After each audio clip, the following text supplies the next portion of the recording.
Peace Walker was the greatest handheld game ever made when it released, and it topped everything I've ever played before on a handheld. And of course, this is before the Nintendo Switch and all of the stuff that comes after.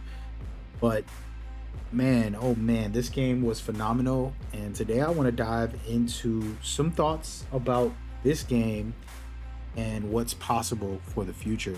We do know that Metal Gear Solid Delta Snake Eater is getting a very awesome remake that I'm so excited about. I'm going to be streaming it, breaking it down, and giving you guys a bunch of content for it.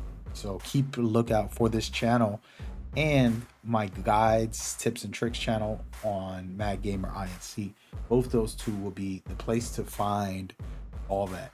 But what I do want to talk about today is Peace Walker. Peace Walker was a handheld game, as you can see. It didn't really have crazy graphics and or anything like that, but what it did was give you an amazing story, and it was well put together. And I was very enticed by this game and surprised because I tend not to like handheld games. For some reason, I just don't play them as often. I prefer the screen. I prefer a monitor, anything bigger than something I have to look down on. And this game definitely wasn't on my radar outside of it being a Metal Gear game. Did not expect it to be as good as it was. And it delivered beyond, to the point now where Haas, the character you're going to see here with the red hood, is probably one of my favorite characters in the series for how powerful of a story she ended up having. And some really revealing stuff about Zero, Patriots, and all the things through her being who she was. I don't want to spoil the story too heavily here. Maybe we'll do another video about that, but it was an incredible look into the manipulation of Zero's power as the man that he has many different people all over the world basically controlling everything he can. And then of course you got Snake right after Snake Eater. For those that are going to be playing this remake for the first time, this game follows that, and it's not necessarily Snake at his best. I think that he was very rebellious and he started his own army. That's the most I'm going to say without spoiling it. Started his own army and didn't trust anything as far as the manipulation that happens in Snake Eater made him into a darker man. And he had Miller as his brother and his, co-owner of the company slash mercenary army slash base. Everything that they built was pretty crazy. Think about an army having nuclear weapons, but they're not a part of a country's military. So just a borderless army. How scary that sounds in the modern day. And that's what they were doing. And of course you're stealthing and you're playing missions in the game, but for me what was really powerful was the story part of this game. And the gameplay was very cool. You're literally recruiting players. You're recruiting players consistently, bringing them into your army and developing different things, whether it's your research and development team or your medical team and things like that we see in the Phantom Pain. If you haven't played the Phantom Pain, another cool game with that same feature, it originated in Peace Walker, and it has a lot of depth and a very, very well crafted system in this game, and it'll keep you on for hours. Another one of the amazing features that hasn't been in a lot of Metal Gear games is co-op. It's one of the biggest things that I wish other games had.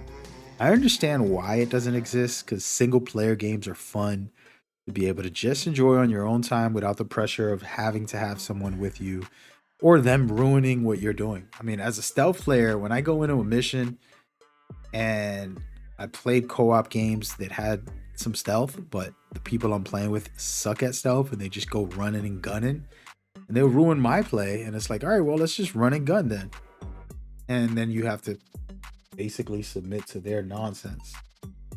And this game, you know, has a stealth, but you can do it peacefully and kind of get around and work with someone else very well.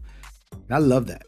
And I've done that. And they also have like a boss, I wouldn't say a boss rush, but bosses that you could just queue up and basically get a nice little group of people to play with and co-op with. And to me, that was phenomenal. And it's an amazing time. And I want to do it all over again. Play it on my stream one of these days. And you guys make sure you leave a like and let me know you want to see that. That way I can set up a stream day and then co-op with the community, and we'll just play through the whole game within a month or a week. We'll see how we set the dates up, but that would be exciting. But this said, as you're looking at Paz here, she's a spy, right? What the heck? And Kojima being a pervert here? Why did they allow this into the game, guys? I didn't even remember that until right now. What the heck? But Kojima, you need to stop. But back to the topic. Paz is outrageous in this game.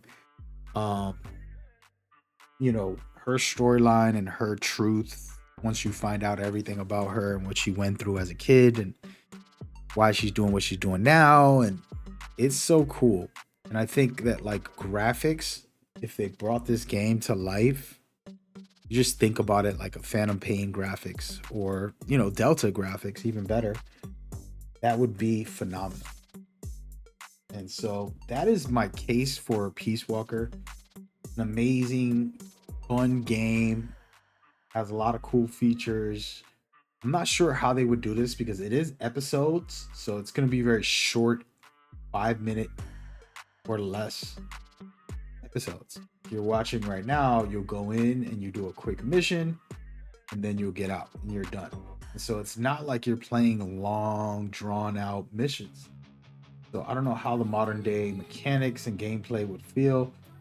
I think it's still going to be usable and doable and enjoyable, in my opinion, because I love this game a lot. And of course, again, the graphics look rough because it is a handheld game, folks, but I do believe that it's worth it.